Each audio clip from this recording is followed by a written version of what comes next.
Hello students, देखो आज की क्लास में हम बात करने वाले हैं स्टीरियो आइसोमेरिज्म के बारे में। क्लास 12th ऑर्गेनिक केमिस्ट्री का सबसे important topic, most important topic stereo isomerism है। ठीक है, हम आइसोमेरिज्म का इंट्रोडक्शन भी देखेंगे थोड़ा बहुत, अगर क्योंकि आप भूल गए हो। ठीक है, तो वीडियो को स्टार्ट करने से पहले अगर आप इस चैनल पर नए हो तो प्लीज चैनल को सब्सक्राइब करके पास में जो बेल आइकन है उसको प्रेस करके नोटिफिकेशन वाले ऑप्शन को ऑन करके एंड वीडियो को लाइक कर दीजिए एंड स्टार्ट करते हैं स्टीरियो आइसोमेरिज्म। देखो, स्टीरियो आइसोमेरिज्म से पहले हम ये बात कर लेते हैं कि आइसोमेरिज्म क्या होती है। आइसोमेरिज्म एक रिलेशनशिप होता है जो कि एग्जिस्ट करता है बिटवीन टू कंपाउंड्स। ठीक है, टू और मोर कंपाउंड्स भी हो सकता है, दो कंपाउंड्स के बीच में ऐसा रिलेशनशिप एग्जिस्ट करता है जिसको हम आइसोमेरिज्म कहते हैं। कैसे? अगर हमारे पास में दो ऐसे कंपाउंड्स हैं जिनका मॉलिक्यूलर फॉर्मूला सेम है बट उनमें कोई एक प्रॉपर्टी, एटलीस्ट वन प्रॉपर्टी क्या होनी चाहिए, डिफरेंट होनी चाहिए।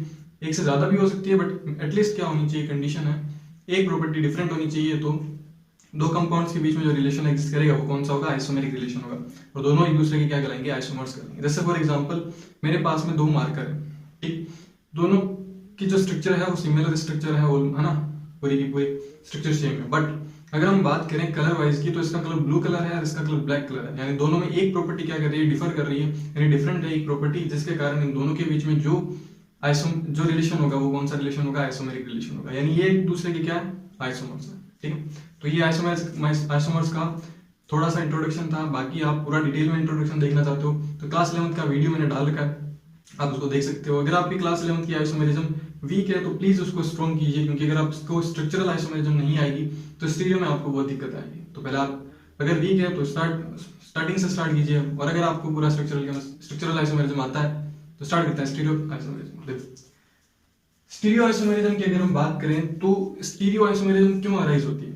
हमें स्ट्रक्चरल का पता है, स्ट्रक्चरल आइसोमेरिज्म क्यों अराइज होती है? जब दो मॉलिक्यूल्स में स्ट्रक्चर के अंदर कोई डिफरेंस आ जाता है तो एक नई आइसोमेरिज्म बनती है, उसको हम बोलते हैं स्ट्रक्चरल आइसोमेरिज्म। ठीक है, जो कि हम पढ़ चुके हैं, कितने टाइप के होते हैं वो सब हम पढ़ चुके हैं। ठीक है, एंड स्टीरियो आइसोमेरिज्म अराइज होती है। स्टीरियो आइसोमेरिज्म में स्ट्रक्चर में कोई चेंज नहीं आता है, स्ट्रक्चर सेम रहती है, मॉलिक्यूलर फॉर्मूला सेम रहता है, आईपीसी नेम सेम रहता है, बट डिफरेंस आता है जो स्पेशल अरेंजमेंट होता है मॉलिक्यूल्स का, उसमें डिफरेंस आता है। ठीक है, तो इसकी डेफिनेशन होती है it arises due to different spatial arrangement of groups. ठीक है, तो देखो जैसे फॉर एग्जांपल कि अगर कोई हमारे पास में कोई पेयर है, ठीक है, पेयर ऑफ स्टीरियो आइसोमर्स, तो उसमें क्या क्या सिमिलरिटीज हो सकती है उसको हम देखते हैं। अगर हम बात करें मॉलिक्यूलर फॉर्मूला, तो मॉलिक्यूलर फॉर्मूला तो आपको पता है सेम होता है, ये आइसोमर्स की कंडीशन है। ठीक है, उसके बाद अगर हम बात करें डीओयू, डीओयू का मतलब होता है डिग्री ऑफ अनसैचुरेशन। कभी कभी लोग इसको डीयू भी बोलते हैं, कभी कभी इसको डबल बॉन्ड इक्विवेलेंट भी बोलते हैं, यानी डीईबी भी बोलते हैं। अगर आपको डिग्री ऑफ अनसैचुरेशन कैलकुलेट नहीं करना आता है तो प्लीज पहले आप उस वीडियो को जरूर देखें, वीडियो का लिंक आपको डिस्क्रिप्शन में दे रखा होगा। अगर डीओयू नहीं आता है तो आपके आइसोमेरिज्म में कभी कभी क्वेश्चन ऐसे पूछे जाते हैं, आपको एक मॉलिक्यूलर फॉर्मूला दे रखा होता है और उसका पूछा जाता है कितने पॉसिबल आइसोमर्स हैं, तो आपको डीओयू अगर फाइंड करना आता है तो उससे आपको थोड़ी हेल्प मिलती है, ठीक है, आइसोमर फाइंड करने के लिए। ठीक है, तो प्लीज उसको जाकर के देख लीजिए। तो डीओयू भी क्या होना चाहिए? दो कंपाउंड्स का सेम होना चाहिए। ठीक है, डीओयू के बाद हम बात करें स्ट्रक्चरल फॉर्मूला। अभी हम पढ़ रहे हैं स्टीरियो आइसोमेरिज्म। स्टीरियो आइसोमेरिज्म में स्ट्रक्चरल फॉर्मूला सेम होता है, लेकिन स्ट्रक्चरल आइसोमेरिज्म में स्ट्रक्चरल फॉर्मूला सेम नहीं होता है। ठीक है, नेक्स्ट अगर हम बात करें आईपीसी नेम या फिर आईपीसी नेम का, तो जो आईपीसी नेम होता है वो भी क्या होता है? सेम होता है।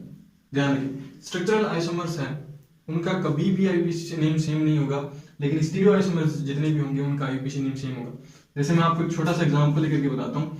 जैसे फॉर एग्जांपल एक ही है, इसको हम बोलेंगे एन ब्यूटेन। क्या बोलेंगे? इसको एन ब्यूटेन बोलेंगे। और एक आपके पास में ये है, इसको आप क्या बोलोगे? आइसोब्यूटेन।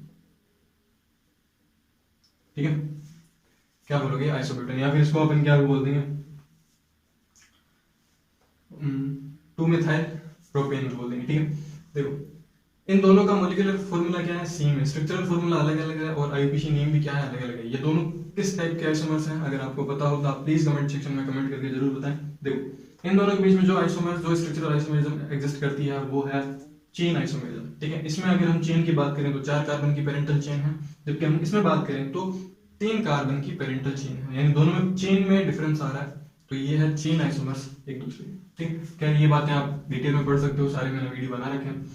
चलिए, ये सारी चीजें सेम होनी चाहिए, तो डिफरेंस क्या होना चाहिए? डिफरेंट होना चाहिए। Stereo chemical formula, stereo chemical formula जो है वो डिफरेंट होना चाहिए।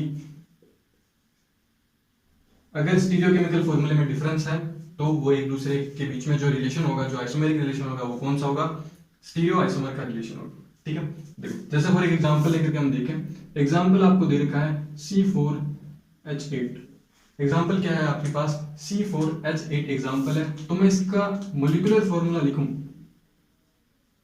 तो मॉलिक्यूलर फॉर्मूला तो आपको ये दे रखा है मॉलिक्यूलर फॉर्मूला, तो मैं स्ट्रक्चरल फॉर्मूला लिखूं। अगर स्ट्रक्चरल फॉर्मूला लिखूं इसका आएगा CH3CH double bond CH3। Clear? अगर मैं इसका नाम लिखता हूं IUPAC नेम, IUPAC नेम क्या है इसका? 1 2 3 4, तो क्या आ जाएगा? But 2ene। Correct, this is the IUPAC name of this compound. Okay, so अब हम बात करते हैं stereochemical formula. Stereochemical formula, there are two possibilities to make या to draw stereochemical formula. First is like this, carbon double bond carbon and there are two valencies free। ठीक है, इसके अंदर एक वैलेंसी आपकी आ जाएगी CH3 और एक आ जाएगी H, तो यहाँ पे भी क्या आ जाएगी CH3 एंड यहाँ पे H। ठीक है, सो ये एक पहला रिप्रेजेंटेशन है। दूसरी पॉसिबिलिटीज क्या हो सकती है कि मैं इस CH3 को यहाँ पर लगा देता हूँ। ठीक है, दूसरी पॉसिबिलिटीज हो सकती है ये, तो यहाँ पे H आ जाएगा, यहाँ CH3, there is H, sorry, there is CH3 and here is H। ठीक है, तो ये दो टाइप की पॉसिबिलिटीज है। इस दो टाइप की पॉसिबिलिटीज को अगर हम इस दोनों का नाम देखें, तो अगर आप इसका नाम भी लिखोगे तो भी यही आएगा ब्यूट 2ene, इसका नाम लिखोगे तो भी क्या आएगा? ब्यूट 2ene आएगा।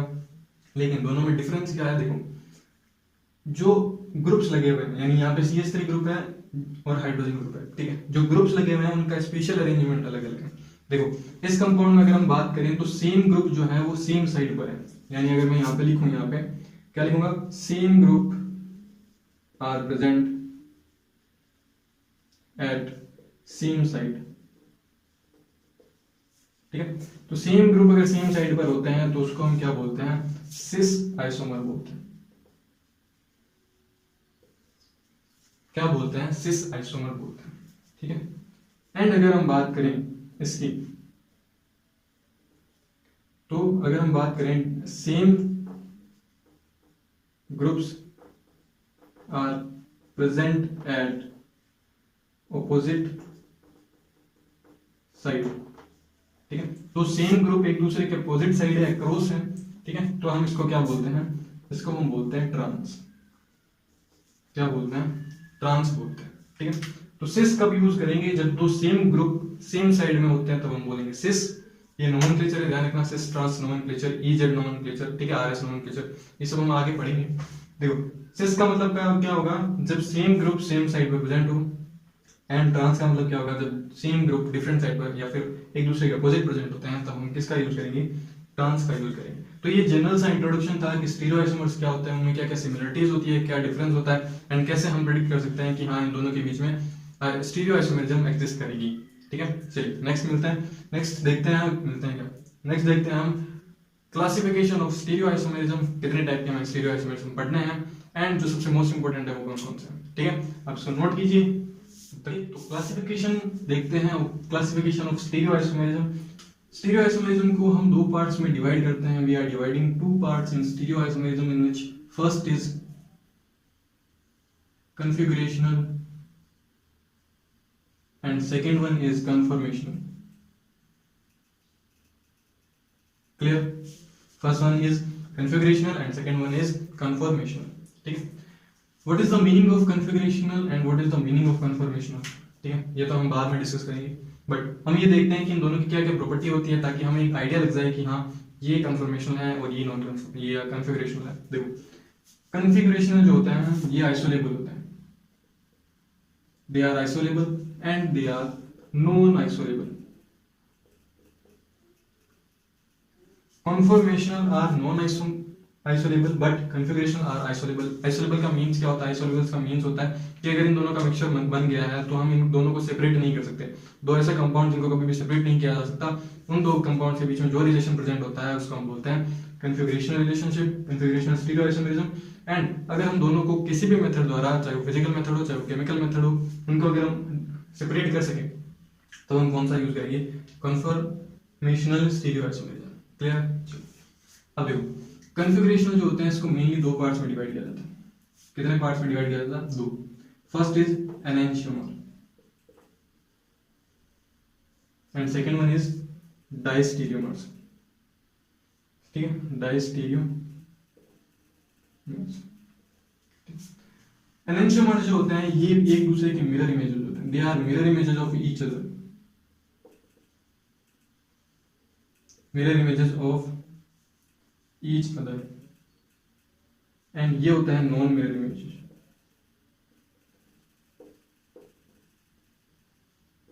ठीक है, यानी ये एक दूसरे के क्या नहीं होते, मिरर इमेज नहीं होते, जबकि ये एक दूसरे के मिरर इमेज होते हैं। जो कंपाउंड्स एक दूसरे के मिरर इमेज होते हैं वो एक दूसरे पर क्या कर सकते हैं, सुपर इम्पोज कर सकते हैं। जैसे फॉर एग्जांपल मैं आपको एक्सप्लेन करूं तो देखो ये मेरा लेफ्ट हैंड है और ये मेरा राइट हैंड है। ठीक है, अगर मैं इन दोनों को एक साथ रखूं और आप अज्यूम कीजिए कि यहाँ पे एक मिरर पड़ा है। ठीक है, यहाँ पे एक मिरर पड़ा है और आप ये देखिए ये मेरा हाथ है, लेफ्ट जो हैंड है मेरा, इसका इमेज यहाँ पे बन रही है, तो आपको ऐसा लगेगा कि इसकी इमेज यहाँ पे बन रही है। तो ये दोनों क्या है, एक दूसरे के मिरर इमेज है। आपको ये ऐसा लगेगा कि आपने बीच में मिरर रखा है और इसकी इमेज यहाँ पे शो हो रही है। ठीक है, जबकि दोनों कंपाउंड्स अलग अलग है और ये एक दूसरे के मिरर इमेज है, तो एक दूसरे को सुपर इम्पोज भी कर सकेंगे। अगर मैं इन दोनों को एक साथ ला दूं तो आप दोनों कंपाउंड को एक ही कंपाउंड के अंदर आप देखोगे। ठीक है, आपको ये नहीं लगेगा कि ये दो अलग अलग कंपाउंड है। आप इसको कैसे देखोगे, आप इसको ऐसा देखोगे कि ये एक सिंगल कंपाउंड है, जबकि ये दोनों एक ही अलग अलग कंपाउंड है जो कि एक दूसरे को सुपर इम्पोज कर रहे हैं। ठीक है, तो सुपर इम्पोज का मतलब होता है कि एक कंपाउंड दूसरे कंपाउंड पर पूरा का पूरा अरेंज हो जाता है और आपको ऐसा अज्यूम होता है कि वो एक सिंगल कंपाउंड है। ठीक है, मिरर इमेज एकदम जैसा उसकी जो मिरर इमेज होती है वैसा बनता है। तो एनेंशियोमर्स जो भी होंगे जिनके बीच में एनेंशियोमरिक रिलेशनशिप प्रेजेंट होगा वो हमेशा एक दूसरे के क्या होंगे, मिरर इमेजेस।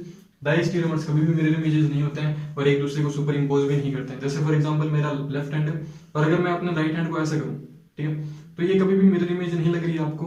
ठीक है, क्योंकि मेरा ये थंब इस साइड में और ये थंब इस साइड में। ठीक है, मिरर इमेजेस कब होगी, जब ऐसा मैं करूंगा। ठीक है, अभी मिरर इमेजेस नहीं। अगर मैं इन दोनों को सुपर इम्पोज भी करवाना चाहूँ तो नहीं होगी। क्यों? क्योंकि ये एक दूसरे के मिरर इमेजेस नहीं है ना। थंब एक दूसरे को क्या नहीं कर रहे, सुपर इम्पोज नहीं कर रहे, ना फिंगर एक दूसरे को सुपर इम्पोज कर रहे। तो ऐसे कंपाउंड्स जो कभी भी सुपर इम्पोजेबल नहीं होते या फिर मिरर इमेज नहीं होते एक दूसरे के, उनको हम किस कैटेगरी में रखते हैं, डायस्टीरियोमर्स कैटेगरी के अंदर रखते हैं। क्लियर? चलो एंड हम बात करते हैं एनेंशियोमर्स को दो कैटेगरी के अंदर और डिवाइड किया जाता है। बेसिकली अगर आप इतना ही ध्यान रखोगे एनेंशियोमर और डायस्टीरियोमर्स तो भी चल जाएगा, बट हम लिख लेते हैं। एक आता है इरिथ्रो और एक आता है थ्रियो। ठीक है, इरिथ्रो और थ्रियो क्या होता है जिसको हम आगे डिस्कस करेंगे। उसके बाद हम बात करते हैं डायस्टीरियोमर्स। डायस्टीरियोमर्स जो होते हैं वो दो पार्ट्स में डिवाइड किया जाता है। एक आता है आपका ऑप्टिकल और दूसरा आता है ज्योमेट्रिकल। सबसे जो ज्यादा क्वेश्चंस पूछे जाएंगे आपको ज्योमेट्रिकल और ऑप्टिकल पर पूछे जाएंगे, यानी डायस्टीरियोमर्स आपके लिए बहुत इंपॉर्टेंट रहेगा। वैसे हर एक आइसोमर इंपॉर्टेंट है, बट हम पहले स्टार्टिंग किसकी करेंगे, ज्योमेट्रिकल आइसोमरिज्म को स्टडी करेंगे पहले। ठीक है, तो आप इस चार्ट को कॉपी कीजिए फटाफट से, फिर हम स्टार्ट करते हैं ज्योमेट्रिकल आइसोमरिज्म। तो अब हम स्टार्ट करते हैं अपना नेक्स्ट टॉपिक जिसका नाम है ज्योमेट्रिकल आइसोमरिज्म। अब हमने स्टीरियो आइसोमरिज्म देखा, उसका इंट्रोडक्शन देखा एंड उसका हमने क्लासिफिकेशन भी देख लिया कि कितने टाइप का आइसोमरिज्म स्टीरियो आइसोमरिज्म होता है और हमें कौन कौन सा पढ़ना होता है। ठीक है, आप प्लीज उस चार्ट को जरूर याद रखिएगा क्योंकि बोर्ड एग्जाम में ये जो क्लासिफिकेशन चार्ट है ये पूछा जा सकता है, बहुत चांसेस होते हैं। तो प्लीज इस चार्ट को आप एक दो बार ड्रॉ करोगे तो आपको इजीली याद हो जाएगा। ठीक है, चलिए नेक्स्ट स्टार्ट करते हैं अपना टॉपिक, इसका नाम है ज्योमेट्रिकल आइसोमरिज्म। ठीक है, जिसको हम शॉर्ट में क्या बोलेंगे, जीआई भी बोलते हैं। क्या बोलते हैं, जीआई भी बोलते हैं। ठीक, चलिए अब हमें ये पता होना चाहिए, हम जब भी कोई एक आइसोमरिज्म को डिटेल में स्टडी करेंगे तो हम सबसे पहले ये पॉइंट देखेंगे कि जो आइसोमरिज्म हम पढ़ने जा रहे हैं वो किस कारण से अराइज होती है, किस कारण से प्रोड्यूस होती है। ठीक है, उसको हम देखते हैं। देखो ज्योमेट्रिकल आइसोमरिज्म जो होती है, ज्योमेट्रिकल आइसोमरिज्म तब अराइजेस होती है जब जो डिफरेंट ग्रुप्स होते हैं वो एक रेस्ट्रिक्टेड रोटेशन ग्रुप पर प्रेजेंट होते हैं।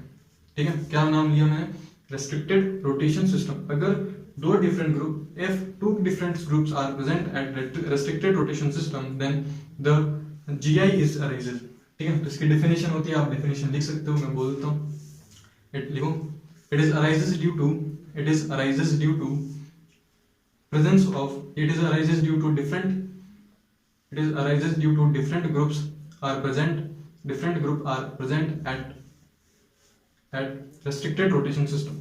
ठीक है, रेस्ट्रिक्टेड रोटेशन सिस्टम। सबसे पहले हम ये देखते हैं what is restricted rotation system. देखो भाई लोग, आप लोग क्लास 11th से क्लास 12th में आए हो, तो आपने क्लास 11th में छोटे छोटे आइसोमर्स पढ़े होंगे ना। आपने चेन आइसोमेरिज्म पढ़ा होगा, पोजीशन आइसोमेरिज्म पढ़ा होगा, टॉटोमेरिज्म, मेटामेरिज्म, ये सब पढ़े होंगे ना। आप लोगों को ये थोड़ा हार्ड लग रहा होगा, कितने बड़े बड़े नाम है, आगे जाकर के पता नहीं कौन कौन से बड़े बड़े मॉलिक्यूल देखने को मिलेंगे। बट बिल्कुल भी टेंशन मत लो, अगर आप step by step stereo isomerism को स्टडी करोगे तो आपको स्टीरियो आइसोमेरिज्म पूरी की पूरी समझ में आ जाएगी। अगर आप एक भी स्टेप को मिस करते हो तो आपको स्टीरियो आइसोमेरिज्म नहीं समझ में आएगी, क्योंकि स्टीरियो आइसोमेरिज्म बहुत टफ होती है, लोगों को लगता है, लेकिन वो नहीं होती है, इजीली समझ में आ जाती है जब आप हर एक स्टेप को धीरे धीरे डिटेल में स्टडी करते हो। ठीक है, इसलिए हम वीडियोस को शॉर्ट रखेंगे ताकि आप ज्यादा बोर ना हो और आप इजीली उस लेक्चर को समझ सको। ठीक है, चलो देखो, रेस्ट्रिक्टेड रोटेशन सिस्टम का मतलब होता है कि ऐसा सिस्टम जिसमें रोटेशन जो होता है वो रेस्ट्रिक्ट हो जाता है। सपोज कीजिए कि ये एक केमिकल बॉन्ड है। ठीक है, ये मेरा हाथ एक कार्बन है, ये मेरा एक हाथ कार्बन है, और दो कार्बन एक सिंगल बॉन्ड से कनेक्टेड है। ठीक है, जब दो कार्बन के बीच में एक सिंगल बॉन्ड प्रेजेंट है, कार्बन नहीं, कोई भी एग्जांपल ले सकते हो, चाहे नाइट्रोजन ले लो, चाहे ऑक्सीजन ले लो। ठीक है, सपोज करो दो एटम्स हैं, दो एटम्स के बीच में एक क्या सिंगल बॉन्ड प्रेजेंट है, तो सिंगल बॉन्ड क्या करेगा, हम रोटेशन कर सकते हैं ऐसा मॉलिक्यूल। जैसे अगर मैं इस एटम को, ये देख रहे हो, मेरा लेफ्ट वाला जो एटम है उसको मैं स्टेबल करके अपना राइट वाला एटम मूव करता हूँ, तो आराम से मूव कर सकता हूँ, कोई दिक्कत नहीं। ठीक है, लेकिन अब मान लो इसमें पाई बॉन्ड्स बन जाते हैं, यानी डबल बॉन्ड आ जाता है या फिर ट्रिपल बॉन्ड आ जाता है, तो सपोज कीजिए ये मेरा, ये ओवरलैपिंग होती है पी ऑर्बिटल्स के अंदर, तो ये पाई बॉन्डिंग होगी। अब मैं अगर रोटेशन करना चाहूँ तो रोटेशन नहीं कर सकता, क्यों? क्योंकि जो मेरी फिंगर्स हैं वो रोटेशन को अलाउ नहीं करेगी। ठीक है, जिस कारण से ये जो सिस्टम होगा वो कैसा सिस्टम हो जाएगा, रेस्ट्रिक्टेड सिस्टम हो जाएगा, रेस्ट्रिक्टेड रोटेशन सिस्टम हो जाएगा, जो कि रोटेशन को क्या करेगा, रेस्ट्रिक्ट करेगा।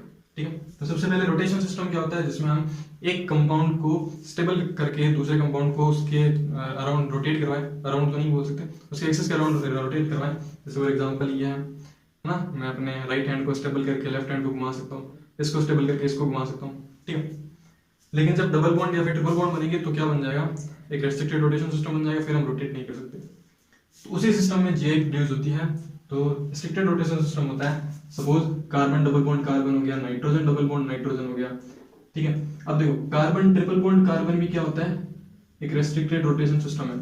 ठीक है, carbon triple bond carbon are restricted rotation system, but it do not show GI. तो आप यहाँ पे नोट बना के लिखेंगे, it do not show GI, ये जीआई को शो नहीं करेगा। ठीक है, जीआई कौन शो करेगा, जीआई शो करने की एक कंडीशन होती है, ज्योमेट्रिकल आइसोमेरिज्म की कंडीशन होती है। पहली कंडीशन तो ये होती है कि वो हमेशा रेस्ट्रिक्टेड रोटेशन सिस्टम पर ही अप्लाई होगा, यानी एल्केन के अंदर आप जीआई नहीं देख सकते। ठीक है, रेस्ट्रिक्टेड रोटेशन सिस्टम होना चाहिए। दूसरी बात आती है कि जो रेस्ट्रिक्टेड रोटेशन सिस्टम होता है उसमें दो डिफरेंट टाइप्स के ग्रुप प्रेजेंट होने चाहिए। जैसे फॉर एग्जांपल अगर हम इसमें बात करें तो इसकी दो वैलेंसी इधर फ्री है, इसकी दो वैलेंसी इधर फ्री है। तो अगर मैं यहाँ पे ए बी और ए बी लिखूं तो इसके पास में दो डिफरेंट ग्रुप है, इसके पास में दो डिफरेंट ग्रुप है। ठीक है, तो दो डिफरेंट ग्रुप प्रेजेंट होने चाहिए बोथ साइड, तब जाकर के वो कंपाउंड जीआई शो करेगा। ठीक है, चलिए जैसे फॉर एग्जांपल मैं आपको लिख करके दिखाऊं कि अभी मान लो A B C double bond और सी ए बी, क्या आप इस कंपाउंड को अज्यूम कर सकते हो कि ये कंपाउंड मैंने कैसे लिखा? देखो स्टीरियो आइसोमेरिज्म पढ़ने के लिए आपको सबसे पहले 3D मॉडल को अज्यूम करना पड़ेगा अपने माइंड के अंदर, क्योंकि बोर्ड के अंदर हम 3D मॉडल को रिप्रेजेंट नहीं कर सकते, इसमें सिर्फ और सिर्फ हम 2D को ही रिप्रेजेंट कर सकते हैं। ठीक है, तो इसीलिए आप 3D मॉलिक्यूल स्ट्रक्चर को अपने दिमाग में इमेजिन करें। देखो अगर हम इसकी बात करें तो इसका मॉडल कैसे बनेगा, कार्बन डबल बॉन्ड कार्बन, इसके पास दो वैलेंसी, इसके पास दो वैलेंसी, ये ए और ये बी और ये ए और ये, यानी ये जीआई शो करेगा। तो हम यहाँ पे लिखेंगे जीआई शो। ठीक है, ये मॉलिक्यूल जीआई शो कर सकता है। नेक्स्ट अगर हम बात करें कि मान लो ये है ए बी और यहाँ पे अपन लगा देते हैं बी और सी। ठीक है, तो बताओ क्या ये मॉलिक्यूल जीआई शो करेगा? बिल्कुल जीआई शो करेगा, इट कैन शो जीआई, ये जीआई शो कर सकता है। ठीक है, next carbon double bond carbon, यहाँ पे है ए बी और यहाँ पे मैं लगा देता हूँ ई और डी। ठीक है, क्या ये कंपाउंड जीआई शो करेगा? बिल्कुल जीआई शो करेगा। ठीक है, देखो इसके लिए हम यूज करेंगे सिस और ट्रांस। इसके लिए भी हम क्या यूज करेंगे, सिस और ट्रांस। देखो सिस ट्रांस नोमेनक्लेचर हम तब यूज करते हैं जब दो डिफरेंट टाइप्स के ग्रुप प्रेजेंट होते हैं, ठीक है। और अगर सारे ही ग्रुप डिफरेंट हो तब हम कौन सा नोमेनक्लेचर यूज करेंगे, EZ नोमेनक्लेचर यूज करेंगे। तो हम यहाँ पे लिखेंगे EZ नोमेनक्लेचर आर यूज्ड, ठीक है। इस टाइप के सिस्टम के लिए हम कौन सा नोमेनक्लेचर यूज करेंगे, EZ नोमेनक्लेचर यूज करेंगे, जिसको हम नेक्स्ट क्लास में स्टडी करेंगे। अब चलिए एक क्वेश्चन और मैं देता हूं आपको बताना है AAC डबल बॉन्ड, फिर C, फिर A और B। ये आपको एक सिस्टम दे रखा है और आपसे पूछा गया है कि क्या ये सिस्टम ज्योमेट्रिकल आइसोमेरिज्म शो करेगा या नहीं करेगा। तो ये डू नॉट शो GI।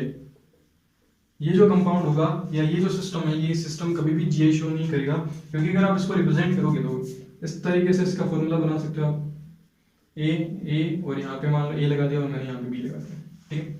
इसकी जो सेकंड पॉसिबिलिटीज आएगी वो क्या हो सकती है, आप इस मॉलिक्यूल को घुमा करके यहाँ पे लगा सकते हो, यानी B को उठा करके ऊपर रख दोगे, A को नीचे ले आओगे, इसमें तो हम कोई भी चेंज नहीं कर सकते।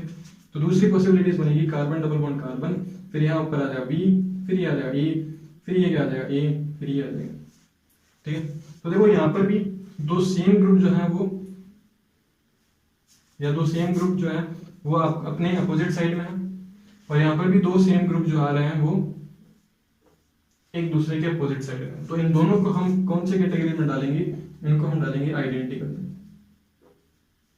ठीक है। आप इन दोनों को सिस ट्रांस नोमेनक्लेचर या फिर EZ नोमेनक्लेचर से ही रिप्रेजेंट नहीं कर सकते, किसी भी नोमेनक्लेचर से रिप्रेजेंट नहीं कर सकते, क्योंकि ये GI शो नहीं कर सकते, क्योंकि ये दोनों एक दूसरे के क्या है, आइडेंटिकल्स, ठीक है। क्योंकि इसकी कोई भी पॉसिबिलिटीज नहीं बनती है कि आप इस प्रकार से इसको रिप्रेजेंट करो, क्योंकि दोनों मॉलिक्यूल्स जो है वो एकदम सेम है, ठीक है। इसमें भी A और A एक दूसरे के अपोजिट आ रहे हैं, इसमें भी A और A एक दूसरे के अपोजिट आ रहे हैं, ठीक है। तो आज की वीडियो के अंदर इतना ही बात करेंगे, मिलता है नेक्स्ट वीडियो के अंदर, तब तक के लिए गुड बाय। एंड अगर आपने अभी तक प्रोटॉन द केमिस्ट्री क्लास को सब्सक्राइब नहीं किया है तो प्लीज सब्सक्राइब कीजिए, पास में जो बेल आइकन है उसको प्रेस करके नोटिफिकेशन बेल को ऑन कर लीजिए, ठीक है। मिलता है नेक्स्ट वीडियो के अंदर, लाइक कीजिए, कमेंट कीजिए, शेयर कीजिए, एंड मिलता है नेक्स्ट वीडियो के अंदर, जिसमें हम बात करेंगे geometrical isomerism in carbon double bond carbon system and EZ nomenclature, cis trans nomenclature and और भी मोर डिटेल्स के बारे में, ठीक है। चलिए गुड बाय।